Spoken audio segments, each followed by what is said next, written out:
Hello guys, nakita mo yung nag-blink-blink yan guys, no, yung yellow color.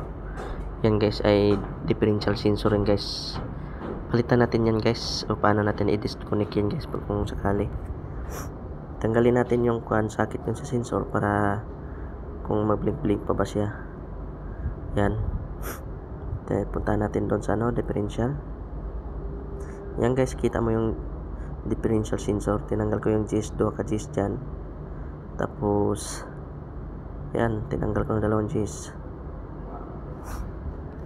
Tapos tanggalin natin yan. Yan, dandahan lang tayo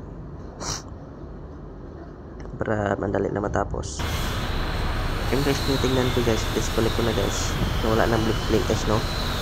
Okay na ang dashboard niya doon.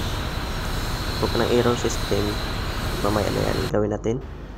Yan guys, tinanggal ko. Dito guys, yan, yun na hindi nag-ano siya, hindi na siya na-blink, sira yung sensor guys. Kapag tinanggal mo, ganun pa rin. Yung grounded yun guys, yung connection yun niya. Tinanggal sensor, sira yung sensor, wala tayo spare ko. Ato lang, disconnect lang natin, lagyan natin yung plastic tie. Yan lang sira yung sensor, yung guys, no. Balik na lang natin to. Tanggalin sensor yan, hindi yan hindi pa rin natatanggal. Grounded yun. At yan lang guys, no. Yan guys, pinalik ko na guys, tapos ilagyan ko ng plastic tie dyan para okay na. Yan lang guys, thank you very much. Please subscribe, please support ating Facebook page at YouTube channel. Thank you very much. Yan lang tuturo ko sa inyo. God bless.